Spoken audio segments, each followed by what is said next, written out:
जवाब मैं दे चुका हूँ।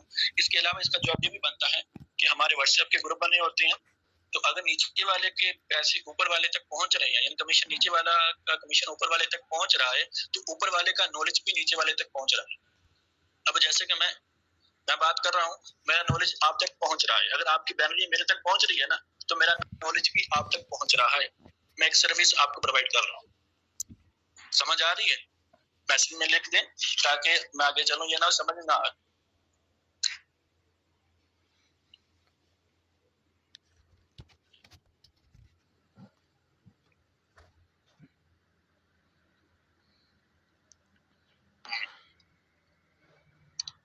यानी कि आप कह सकते हैं कि हमारे व्हाट्सएप के ग्रुप बने होते हैं, तो व्हाट्सएप के ग्रुप बने होते हैं, तो कोई भी हम चीज सिखानी होती है, जैसे कि टीचर सिखाता नहीं, टीचर भी कौन सा कोई टीचर भी तो नॉलेज ही प्रोवाइड करता है, सिखाता है।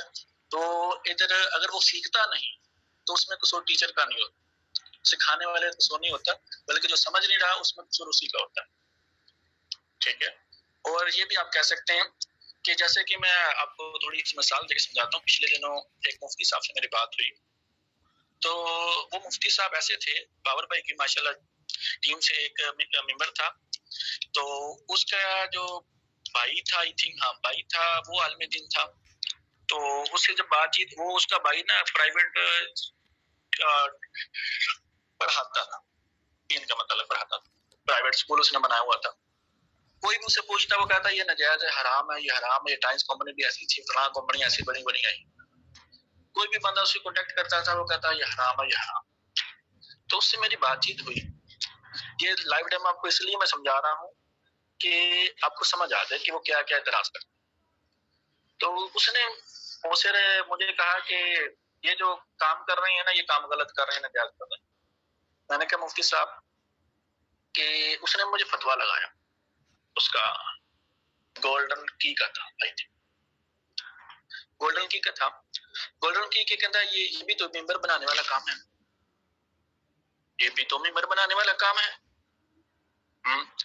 ये मेंबर बनाने वाला काम है, लोगों को फंसाया जाता है, लोगों को फंसाया जाता है, ख्वाब दिखाए जाते हैं। ये इसने इतराज किया। मैंने कहा मुफ्ती साहब पहली बात है, अब इधर हम बात कर रहे हैं शरीय लिहाज से, जो आप इस वक्त इतराज कर रहे हैं, ये शरीयत के सर्कल के अंदर रहकर इतराज कर रहे हैं या फिर अपने लॉजिक के मुताबिक इतराज कर रहे हैं? अगर शरीयत के सर्कल के अंदर रहकर शरीयत के मुताबिक, शरीयत के असूलों के मुताबिक इतराज कर रहे हैं, वो शरीयत का असूल लगा, खामोश। मैंने कहा मुफ्ती साहब देखें, आप शरीयत के मनसब के ऊपर बैठे हुए हैं, तो बात शरीयत की हो रही है, तो इसमें अपना फेम नहीं लेकर आ। ठीक है, अगर अपना फेम लेकर आएंगे तो इसके जवाब बहुत सारे हैं।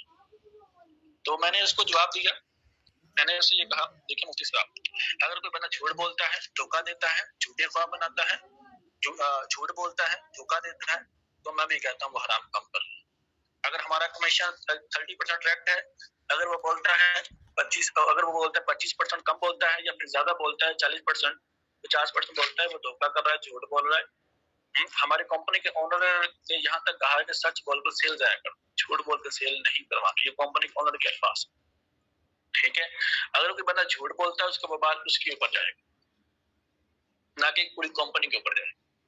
क्योंकि अब जैसे कि मैंने मिसाल दी है, उसको मिसाल भी दे के समझाया। मैंने कहा जैसे अगर कोई मस्जिद में जूती कोई चोरी कर लेता है, उसमें चोर का कसूर होगा, ना कि मस्जिद का कसूर होगा।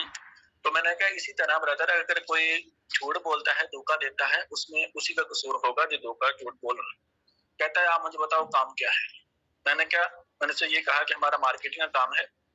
ठीक है, जितनी सेल आप खुद करवाओगे या टीम बनाकर उनको टीच एंड ट्रेन करके उनसे करवाओगे, आपको कमीशन दिया जाता है। हाँ, उसको स्टार्ट करने के लिए, बिजनेस को स्टार्ट करने के लिए हमारे 4 पैकेज हैं। उन पैकेजेस के अंदर आपको प्रोडक्ट्स भी मिलती है, पूरा एक पैकेज होता है, उसके अंदर ये चीजें मिलती है। ठीक है, कितनी खुद करवाओगे या टीम बना के करवाओ, हाँ 30% डायरेक्ट, 21% डायरेक्ट कमीशन आपको मिलता है।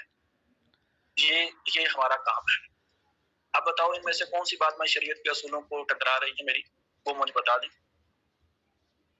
कहता है मैंने वॉइस की थी तकरीबन 2 मिनट की, कहता है ये लिख कर दो मुझे। क्या ये आप वॉइस सुन ले, 2-3 दफा सुन ले। कहता नहीं मुझे लिख कर दो, मैंने लिख कर दे दिया। कहता है आप इसमें कुछ छिपा रहे हैं। मैंने क्या क्या छिपा रहा हूँ वो बता दो मुझे। मैंने कहा अगर इसमें मैंने कोई गलत बयानी की है तो आप मुझे बता दो। मैंने कहा जितनी सेल आप खुद करवाते हो या टीम बनाकर उनको टीच एंड ट्रेन करके उनसे सेल निकलवाते हो, आपको कंपनी कमीशन देती है। हाँ, इसमें वकालत की जरूरत है, अपने कब्जे में लेती है, ठीक है। अपने हिसाब से जो बंदा जितनी वैल्यू का रखता है उसी के मुताबिक उसको मुआवजा देती है। अब मैंने इसकी ये एक और एग्जांपल दी थी उसको। मैंने कहा जैसे कि एक फैक्ट्री है, उस एक फैक्ट्री के अंदर एक तबका होता है काम करने वाले जो काम कर रहा होता है, दूसरा तबका होता है सुपरवाइजर का जो काम करवा रहा होता है वर्कर से, तीसरा तबका होता है जो सुपरवाइजर से रिपोर्ट ले रहा होता है यानी कि एसएम। एसएम से ऊपर जो होता है एएम, एएम के बाद आ जाता है कंपनी का ओनर, ठीक है। काम करने वाले और हैं, काम करवाने वाला और है, उस रिपोर्ट लेने वाला और है, उससे रिपोर्ट लेने वाला और है। ओनर 1 साल बाद आता है, 2 साल बाद आता है, 6 महीने बाद आता है, कभी चक्कर लगाता है कभी नहीं लगाता है, ये उसके ऊपर डिपेंड है, उसको कमीशन फिर भी जा रहा है, ठीक है। हाँ, अगर तो जो बंदा काम कर रहा है उसी ये आप आते हैं, जब आपकी टीम बन जाती है तो आप टीच एंड ट्रेन करते हैं एज ए सुपरवाइजर के लिए। उसके बाद आ जाता है सीनियर सुपरवाइजर, उसके बाद एसएम, यानी कि इस फील्ड के इस स्टेज के ऊपर जैसे आप लेवल अप होते जाते हैं, आप उसी के मुताबिक इसी मिसाल के मुताबिक समझ सकते हैं, या पूरा एक सिस्टम बना हुआ है। हाँ, उसमें देखें ज्यादा काम कौन कर रहा होता है फैक्ट्री में, वर्कर काम कर रहा होता है। पैसा ज्यादा किसको जा रहा होता है, काम करवाने वाले को जा रहा होता है। बेशक मेहनत वर्कर कर रहा, सुपरवाइजर इतनी मेहनत नहीं कर रहा, लेकिन उसको वर्कर से ज्यादा, जैसे कि एक वर्कर की सैलरी है मिसाल के तौर पर 20,000 उसकी सैलरी है, तो उसे तकरीबन 60-70 हजार का काम करवाया जाता है, फिर ही उसको 20,000 दिया जाता है। जो ऊपर वाला पैसा होता है वो सुपरवाइजर की सैलरी होती है, उसमें से सुपरवाइजर के बाद एसएम की भी सैलरी होती है जो गर्मियों में एसी वाले कमरे में बैठे हुए होते हैं, फिर चयन करना होता है ना, उनको वर्कर का पता होता है, वर्कर की रिपोर्ट सुपरवाइजर लेती है। इसी तरीके के साथ मैंने कहा हमारा एक सिस्टम बना हुआ है। ये एग्जांपल आप इसमें भी दे सकते हैं डायरेक्ट, ठीक है। ये पूरा एक अदारा बना कहता है, कुछ मुफ्ती साहब इसमें ये कहते हैं अपनी लॉजिक पेश ना करो। मैंने कहा फिर अपनी लॉजिक पेश क्यों किया आपने, शरीयत का असूल लगाओ। फिर आपने भी अपने लॉजिक के मुताबिक इतराज किया है ना, कौन सा शरीयत के मुताबिक इतराज किया। अगर कोई बंदा मुफ्ती कोई कह दे, क्योंकि जो बड़े तेज होते हैं, क्योंकि इन्होंने देखा होता है टाइम्स के हवाले से, टाइम्स में गोल्डन की के वो उनके नजदीक ही होती है, सब कंपनी ऐसी, सब कंपनियां ऐसी नहीं होती, ठीक है। अगर आप सच बोल रहे हैं, झूठ नहीं बोल रहे, ठीक है, तो ब्रदर आप जन्म काम कर रहे हैं। समझ आ रही है?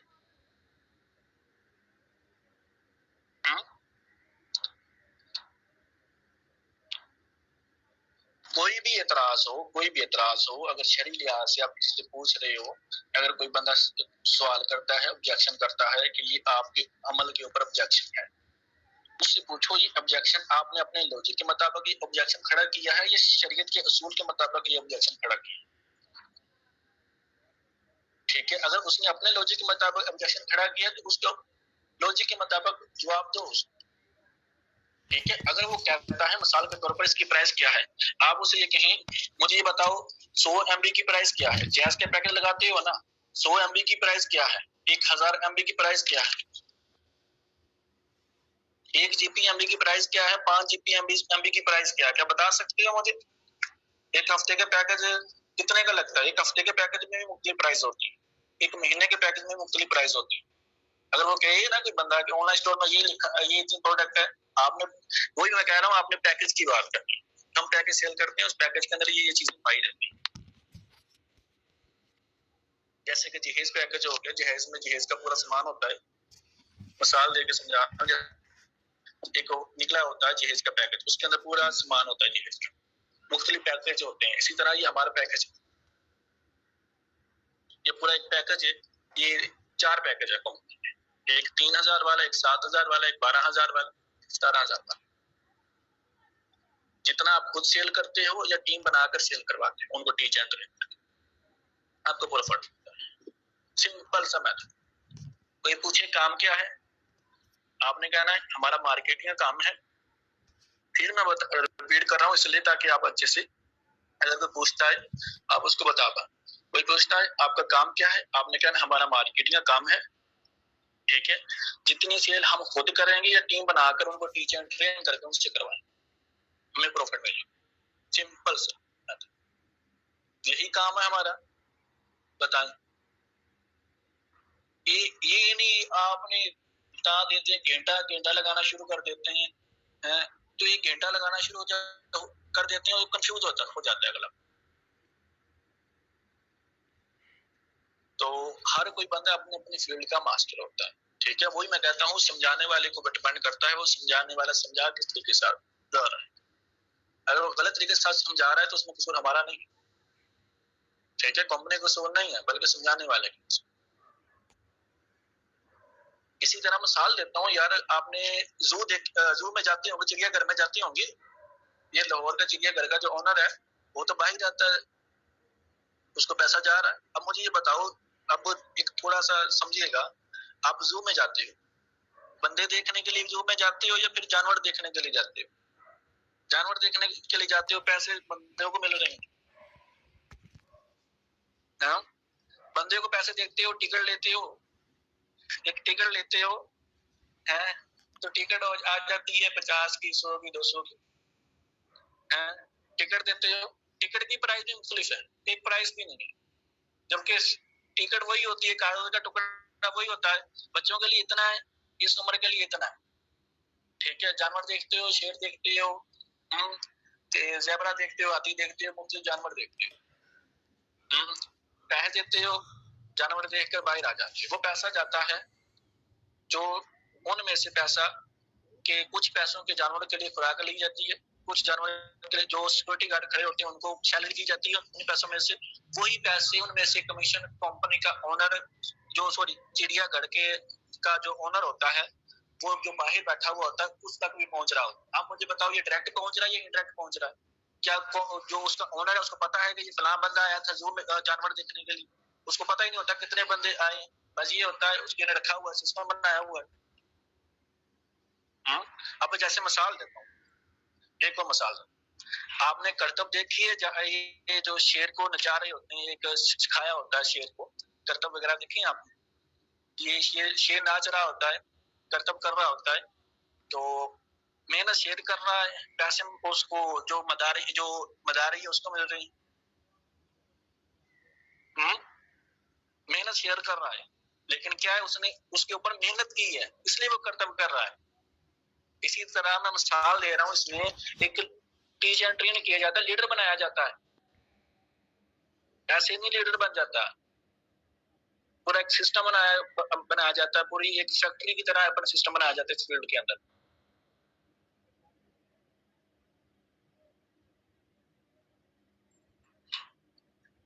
अब कॉन्सेप्ट क्लियर हो गया डायरेक्ट का इनडायरेक्ट का? अगर किसी का कॉन्सेप्ट क्लियर नहीं हुआ वो मैसेज में पूछ ले।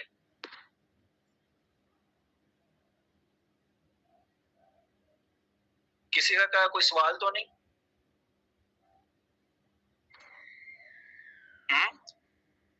सवाल है तो पूछ लें।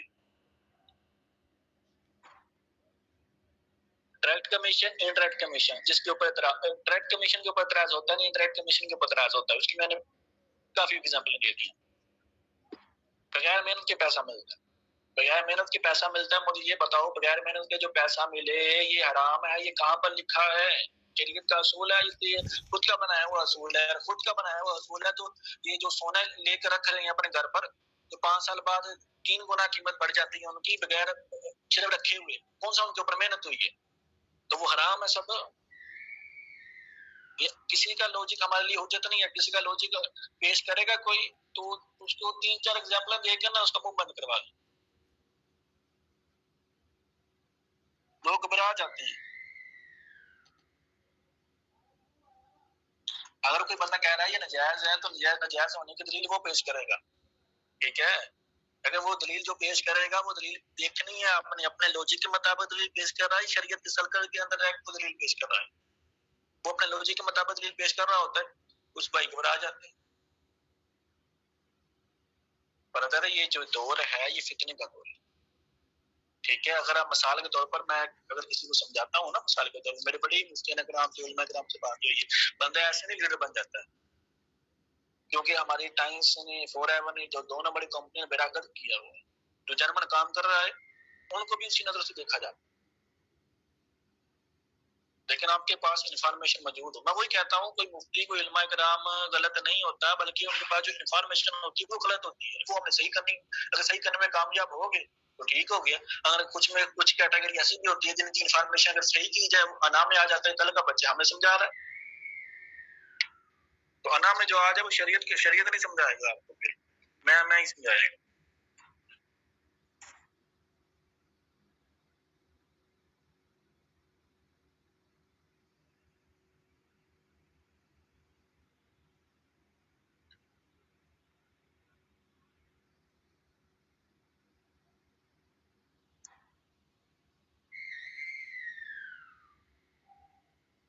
कोई सवाल हो तो मैसेज में लिखकर आप पूछ सकते हैं।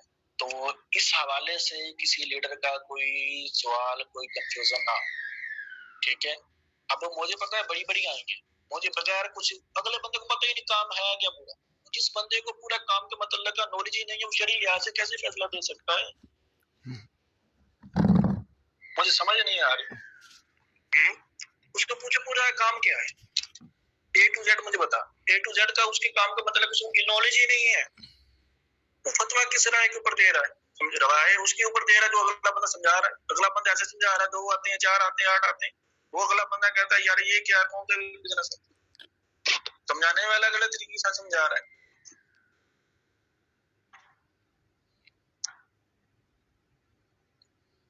तो आपने इस बात का ख्याल रखना है, सही तरीके के साथ समझाना है, ठीक है। अगर कोई एतराज करे तो समझना है, एतराज अपने लॉजिक के मुताबिक कर रहा है।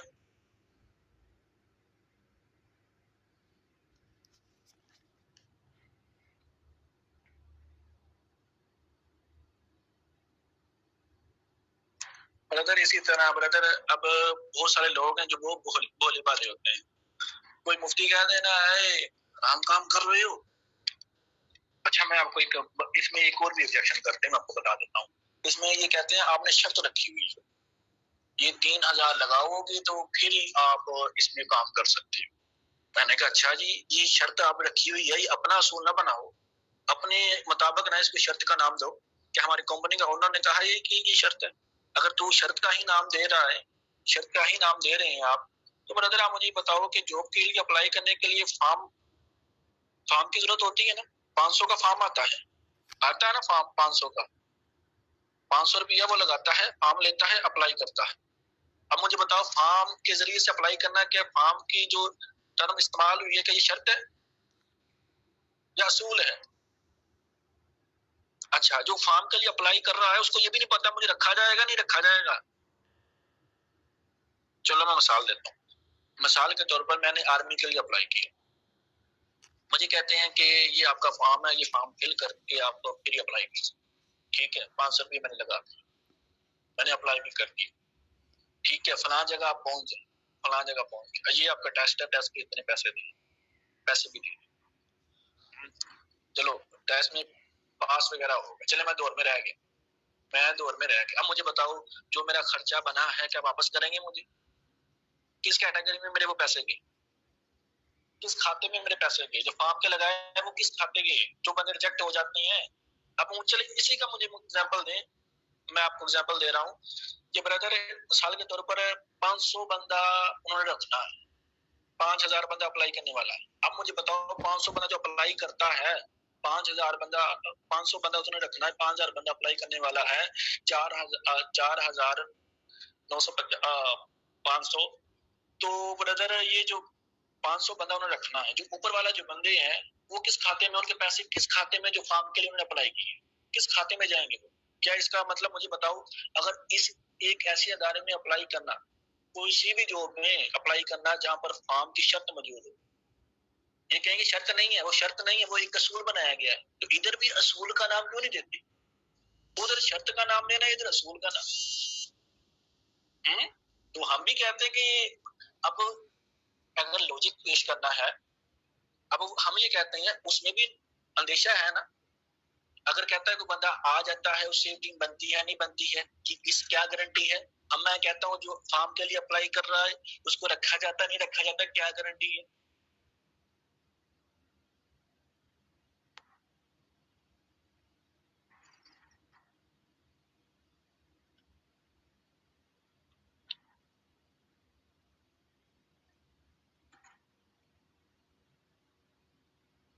ब्रदर जो ये फील्ड है ना, इसकी इमेज आपके ऊपर डिपेंड करती है। अगर आप सही तरीके के साथ नहीं समझाओगे ना, गलत तरीके के साथ समझाओगे, इसका गलत इमेज है। यही तो इस फील्ड में है। अगर वो कोई कहता है यार इसमें जो मकसद है मेंबर बनाना है, पहली बात है हमारा मकसद मेंबर बनाना नहीं है। हमारा मकसद है, हमारी कॉमन मकसद क्या है? ट्रेनिंग व्हाट इज इकोनॉमिक्स की ट्रेनिंग ली है। ये कासम भाई ने पिछले दिनों ये कबड्डी से इकोनॉमिक्स शेयर किया था, उसमें बताया होगा कंपनी का मकसद क्या है, विजन क्या है। कंपनी का मकसद है पाकिस्तानी लोकल प्रोडक्ट्स को प्रमोट करना, नीचे वाले तबके को ऊपर लेकर आना, आने वाले कुछ सालों के अंदर पाकिस्तान के अंदर एंटरप्रेन्योर पैदा करना, बिजनेसमैन पैदा करना, बिजनेस ओनर पैदा करना। तो बिजनेस ओनर ही बन रहे हैं, हम अपना सिस्टम बना रहे हैं। अब जो प्रोडक्ट्स हैं कंपनी की अपनी नहीं है, सप्लायर दे रहे हैं, देने वाले भी आवाम है, लोग ही हैं, और सेल करने वाले भी लोग हैं। अगर मेंबर का ही ज्यादा इशू है, मिसाल के तौर पर मेंबर का ही, तो जो कंपनी के जो अकाउंट बैंड करती है मेंबर की करती है ना, जो गलत तरीके के साथ काम करता है, जो झूठ बोलता है, फ्रॉड करता है। अगर कंपनी मेंबर के ऊपर ध्यान दे रही है, प्रोडक्ट्स का ये जनमन कानून के ऊपर ध्यान नहीं दे रही, तो अकाउंट किसका ब्लॉक ना कर। किसी फील्ड में ऐसा हुआ है, हमारी फील्ड हमारी कनेक्शन में ऐसा होता है कि इसके साथ जनमन बंदा ही चल सकता है, 2 नंबर बंदा साइड पर लग जाते हैं।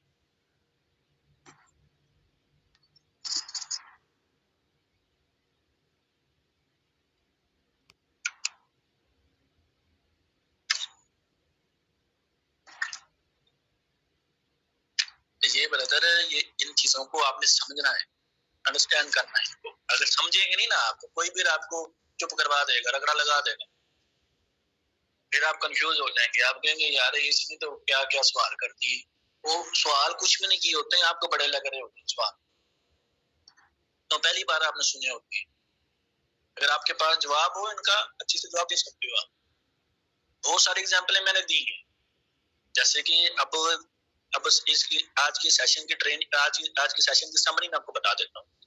कोई बंदा कहता है लीडर क्या कॉन्टैक्ट उसके साथ नहीं हुआ, टीम का दूसरे प्रोस्पेक्ट के साथ हुआ है, तो लीडर को कमीशन गया है, लीडर ट्रेनिंग करवाता है, लीडर का नॉलेज नीचे तक पहुंचता है, लीडर ये कंपनी का ऑफिशियल जो लिंक है प्रोवाइड करता है, लीडर ट्रेनिंग करवाता है, लीडर का नॉलेज नीचे तक पहुंचता है। और दूसरी बात ये भी है, अगर लीडर के अब गैस की सिम की आपने मिसाल दी है, अगर लोड करवाना चाहते हो शॉप के, आपका शॉप वाले के साथ डायरेक्ट कॉन्टैक्ट होता है, ना कि गैस के ओनर के साथ होता है, लेकिन गैस के ओनर तक भी पहुंच रही होती है, यानी कि ये शरीयत का असूल नहीं है। अगर लॉजिक के तरीके के साथ ये सवाल कर रहा है, इसी लॉजिक के मुताबिक जवाब दे सकते हैं आसान। ऐसा ही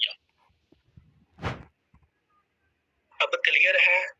कोई मेरे पर्सनल में आकर, क्योंकि अब 4-5 भाई मेरे पर्सनल में आ जाते हैं, फिर अकेले को जवाब देना बहुत मुश्किल। अब क्लियर है।